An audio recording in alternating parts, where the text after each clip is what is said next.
Parliament ఎన్నికల్లో గెలిపే లక్ష్యంగా బీఆర్ఎస్ పార్టీ కసరత్తు మొదలుపెట్టేసింది. ఇందులో భాగంగానే పార్లమెంటు నియోజకవర్గాల వారీగా బీఆర్ఎస్ వర్కింగ్ ప్రెసిడెంట్ కేటీఆర్ వరుస సమీక్షలు సమావేశాలు నిర్వహిస్తున్నారు. ఇవాళ మహబూబాబాద్ పార్లమెంట్ నియోజకవర్గ సమీక్ష సమావేశం నిర్వహించనున్నారు కేటీఆర్. మహబూబాబాద్ పార్లమెంటు పరిధిలోని ములుగు, నర్సంపేట, డోర్నకల్, మహబూబాబాద్, ఇల్లందు, పినపాక, భద్రాచలం నియోజకవర్గ నేతలతో కేటీఆర్ భేటీ కానున్నారు. ఇక ఈ సమావేశానికి మహబూబాబాద్ పార్లమెంటు పరిధిలోని మాజీ ఎమ్మెల్యేలు, ఎమ్మెల్సీలు, ముఖ్య నేతలు హాజరు కానున్నట్టు తెలుస్తోంది. ఇక అసెంబ్లీ ఎన్నికల్లో మహబూబాబాద్ పార్లమెంటు పరిధిలోని 7 అసెంబ్లీ నియోజకవర్గాల్లో ఒక్క భద్రాచలంలో మాత్రమే బీఆర్ఎస్ విజయం సాధించింది.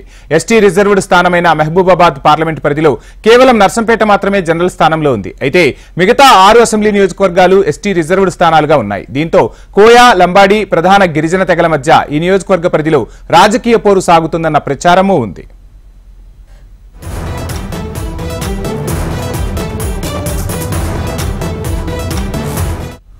ఇక 2019 లోక్సభ ఎన్నికల్లో మహబూబాబాద్ పార్లమెంటు స్థానం నుంచి బీఆర్ఎస్ అభ్యర్థిగా మాలోతు కవిత విజయం సాధించారు. అయితే 2018 అసెంబ్లీ ఎన్నికల్లో మహబూబాబాద్ పార్లమెంటు పరిధిలోని నర్సంపేట, డోర్నకల్, మహబూబాబాద్ స్థానాల్లో మాత్రమే బీఆర్ఎస్ గెలిచింది. మిగతా స్థానాలైన ములుగు, భద్రాచలం, ఇల్లందు, పినపాకలో కాంగ్రెస్ విజయం సాధించింది.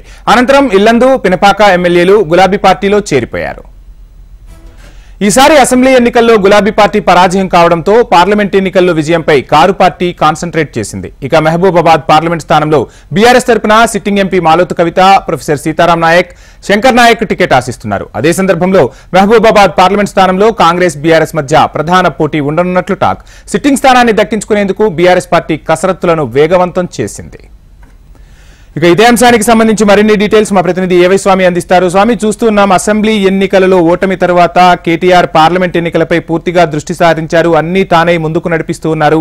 తెలంగాణ గలం, బలం, దళం అనేది మనం ఢిల్లీ స్థాయిలో వినిపించాలి అంటే అది ఖచ్చితంగా బీఆర్ఎస్ తోనే వర్కౌట్ అవుతుందని చెప్తున్నారు. ఈ నేపథ్యంలోనే బీఆర్ఎస్ లోక్సభ స్థానాలను, మెజార్టీ లోక్సభ స్థానాలను కైవసం చేసుకునేందుకు ముమ్మర కసరత్తు చేస్తున్నట్టు తెలుస్తుంది. ఈ రోజు సమావేశం ఎన్ని గంటలకు జరగనుంది? ఎవరెవరు హాజరు కానున్నారు? నేతలకు ఏ విధంగా దిశానిర్దేశం చేయబోతున్నారు కేటీఆర్? తెలంగాణ రోజు 12 గంటలకు మహబూబాబాద్ లోక్సభ సమీక్ష సమావేశం ప్రారంభం కాబోతుంది. ఈసారి ఒకవైపు ఉమ్మడి ఖమ్మం జిల్లాలో, ఒకవైపు మహబూబాబాద్ సంబంధించినటువంటి 3 కాన్స్టిట్యున్సీలు వస్తాయి. ఇందులో భద్రాచలం, పినపాక, ఇల్లందు 3 కాన్స్టిట్యున్సీలు వస్తాయి. వరంగల్ జిల్లాకు సంబంధించిన 4 కాన్స్టిట్యున్సీలు, ఒకవైపు నర్సంపేట, డోర్నకల్, మహబూబాబాద్, ములుగు, ఈ మొత్తం 7 కాన్స్టిట్యున్సీలకు సంబంధించిన ముఖ్య నాయకులు, సిట్టింగ్ ఎమ్మెల్యేలు, ఒకవైపు మాజీ ఎమ్మెల్యేలు, సీనియర్ నాయకులంతా కూడా హాజరవుతారు. పోయినసారి 2019 లోక్సభ ఎలక్షన్స్ లో మహబూబాబాద్ లోక్సభ స్థానాన్ని ఎంపీ, సిట్టింగ్ ఎంపీ మాలోతు కవిత గెలిచారు. ఈసారి ఆ సిట్టింగ్ స్థానాన్ని దక్కించుకోవడం కోసం మరోసారి పార్టీ ప్లాన్ చేస్తుంది. ఒకవైపు ఉమ్మడి ఖమ్మం జిల్లా, ఉమ్మడి వరంగల్ జిల్లాలో ఒకవైపు కాంగ్రెస్ పార్టీ హవా కొనసాగడంతో బీఆర్ఎస్ పార్టీ కేవలం 3 స్థానాలకే పరిమితమైంది. ఇప్పుడు మహబూబాబాద్ లోక్సభ స్థానానికి సంబంధించి కూడా కేవలం భద్రాచలంలో మాత్రమే వెంకట్రావు ఒక్కరే గెలుపొందారు. మిగతా అన్ని చోట్ల కూడా 6 చోట్ల కూడా కాంగ్రెస్ పార్టీ విజయం సాధించింది. ఇలాంటి పరిస్థితుల్లో పార్టీ శ్రేణులంతా కూడా ఏకతాటిపైకి వచ్చి పనిచేసి పార్టీ విజయం కోసం కష్టపడాలని చెప్పేసి పార్టీ ప్రెసిడెంట్ కేసీఆర్ ఆదేశాల మేరకు వర్కింగ్ ప్రెసిడెంట్ కేటీఆర్, సీనియర్ నేతలు హరీష్ రావు, కేసీఆర్ రావు, సిగరెట్ నిరంజన్ రెడ్డి, మధుసూదనాచారి, సీనియర్ నేతలంతా ప్రతిరోజు ఈ సమీక్ష సమావేశానికి హాజరవుతున్నారు. వారిదైన తీరులో పార్టీ కార్యకర్తల్ని మోటివేట్ చేస్తున్నారు. ఈసారి ఒకవైపు జాతీయ పార్టీ అయినటువంటి కాంగ్రెస్, బీజేపీ 2 కూడా బలంగా పోటీ ఇస్తాయి. కాబట్టి వాటిని తట్టుకొని ట్రాకింగ్ ఫైట్ లో మనం మెరుగైన స్ఫూర్తి సాధించుకోవాలనే ఉద్దేశంతో బీఆర్ఎస్ పార్టీ ఉంది. అందుకు అనుగుణంగానే కార్యకర్తల నుంచి ఎప్పటికప్పుడు ఫీడ్బ్యాక్ తీసుకొని ముందుకు పోతున్నారు. ఇప్పటికే బీఆర్ఎస్ పార్టీకి సంబంధించి ఇప్పటికే డోర్నకల్లో 6-7 సార్లు గెలిచినటువంటి రెడ్డి నాయక్ ఓడిపోయారు. మహబూబాబాద్ లో శంకర్ నాయక్ ఓడిపోయారు. ఇటు మరోవైపు ఇటు నర్సంపేటలో కూడా విష్ణుదర్శన్ రెడ్డి ఓడిపోయారు.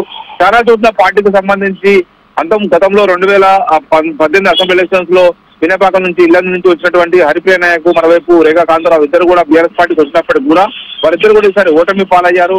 మొత్తానికి పార్టీకి అన్ని నియోజకవర్గాలకు సంబంధించి ఒక భద్రాచలం తప్ప అన్ని చోట్ల అభ్యర్థులు ఓటమి పాలైనప్పటికీ కూడా వారందరినీ కూడా ఈసారి మరోసారి పార్టీ కోసం కష్టపడి విజయం సాధించాలని చెప్పేసి అంతా కూడా సూచిస్తున్నారు. అందుకోసం ప్రతి రోజు కూడా ఈ రివ్యూ సమావేశాల్లో ఒక్కొక్క నియోజకవర్గం వారీగా పార్టీ గెలుపోవటంలో సమీక్షతో పాటు కార్యకర్తల నుంచి అభిప్రాయాలు సేకరించి ఎలక్షన్స్ ఏ విధంగా పనిచేయాలని వ్యూహాన్ని అయితే సిద్ధం చేస్తూ ఉన్నారు. వంశీ, స్వామి, చూస్తున్నాం జాతీయ నాయకులు మోడీ, అదేవిధంగా సోనియా గాంధీ కూడా ఈసారి తెలంగాణ నుంచి పోటీ చేస్తారనే ఊహాగానాలు అయితే వెలువడుతున్నాయి. ఈ నేపథ్యంలో బీఆర్ఎస్ అధినేత కేసీఆర్ కూడా పార్లమెంట్ కి ఏమైనా పోటీ చేసే అవకాశాలు ఉన్నాయా? అంటే ఆ అధినేతలను కట్టడి చేయాలి అంటే వారి వ్యూహం ఎలా ఉంది? మోడీ సోనియా గాంధీ ఇక్కడ పోటీ చేస్తే మిగతా సీట్లన్నిటి మీద కూడా వారి ప్రభావం ఉంటుందన్న నేపథ్యంలో కేసీఆర్ ఆ దిశగా అడుగులు వేసే అవకాశాలు ఏమైనా ఉన్నాయంటారా? వంశీ, ప్రధానంగా ఇప్పటి వరకు అయితే జాతీయ పార్టీ నుంచి సోనియా గాంధీ ఖమ్మం జిల్లా నుంచి పోటీ చేయాలని కాంగ్రెస్ పార్టీ నేతలైతే కోరుతున్నట్టుగా మనకు సమాచారం ఉంది. మరోవైపు మెదక్ నుంచి ప్రియాంక గాంధీని పోటీ చేయాలని చెప్పి కొంతమంది నేతలు ప్రతిపాదిస్తున్నారు. కానీ అవి ఎంతవరకు నిజమవుతానని వేచి చూడాలి. దానికి అనుగుణంగానే వైపు వాళ్ళు నిజంగానే పోటీ చేస్తే అప్పటికప్పుడు తమ పార్టీ వ్యూహం ఏందనేది కూడా టీఆర్ఎస్ పార్టీ ఖరారు చేసుకుంటుంది. మెదక్ నుంచి కేసీఆర్ పోటీ చేస్తారని ఇంతవరకంటే ప్రచారంగా మాత్రమే ఉంది. దానికి సంబంధించి పార్టీ నేతలు ఎవరు కూడా ధృవీకరించట్లేదు. ఆయన అనారోగ్యంతో ఇప్పటికే ఆయన చికిత్స పొందుతున్నారు. ఆయనకు రిప్లేస్మెంట్ సర్జరీ అయింది. ఇంకా కోలుకోవడానికి మరికొన్ని వారాల సమయం పడుతుంది. ఆయన లోక్సభ ఎలక్షన్స్ పోటీ చేస్తారా లేదా అనేది కూడా కొంత సస్పెక్ట్ గానే ఉన్నది.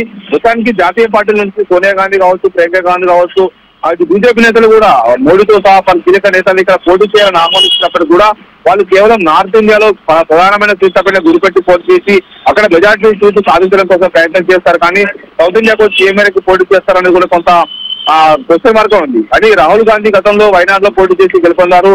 నార్త్ లో ఓడినప్పటికీ కూడా ఈసారి కాంగ్రెస్ పార్టీకి కర్ణాటకలో ఇటు తెలంగాణలో పార్టీ అధికారంలోకి వచ్చింది కాబట్టి ఆ మేరకు తమకు ఉపయోగపడుతుందనే వ్యూహంతోనే వారైతే ఉండవచ్చు. అందుకోసమే రాష్ట్ర పార్టీ నేతలు వారు వచ్చి ఇక్కడ పోటీ చేస్తే ఆ ప్రభావం కూడా మిగతా స్థానాల్లో గెలవడం కోసం మాకు కొంత వారి చరిత్రగా ఉపయోగపడుతుంది. పార్టీకి కొంత అది బూస్టప్ గా ఉంటుందని చెప్పేసి కూడా భావించే వారిని ఇక్కడ పోటీ చేయాలని చెప్పేసి వారంతా కూడా అందుకోసమే వారు చర్చలు పెడతారు తప్ప వారు ఏ మేరకు వస్తారనేది కూడా కొంత ఇప్పటికైతే క్లారిటీ లేదు. కానీ కాంగ్రెస్ నేతలు కావచ్చు, బీజేపీ నేతలు, జాతీయ స్థాయి నేతలు వచ్చి పోటీ చేయాలని చెప్పి సూచిస్తారు. వారు పోటీ చేస్తే బీఆర్ఎస్ పార్టీ ఏం చేయాలనేది కూడా ఫర్దర్ గా వాళ్ళ వ్యూహాన్ని ఖరారు చేసుకుంటారు. వారు ఎక్కడెక్కడ పోటీ చేస్తే మనకు ఉన్నటువంటి లాభ నష్టాలు ఏంటి, అనుకున్నటువంటి అంచనాలు బేరీజ్ వేసుకొని కేసీఆర్ ఎక్కడ పోటీ చేయాలని కూడా అప్పుడు నిర్ణయిస్తారు. ఒకవేళ సోనియా గాంధీ పోటీ చేస్తే ఆమె పోటీ చేయొద్దని బట్టి విక్రమార్క లాంటి నేతలంతా కూడా కోరుతూ ఉన్నారు. ఆమె రైట్.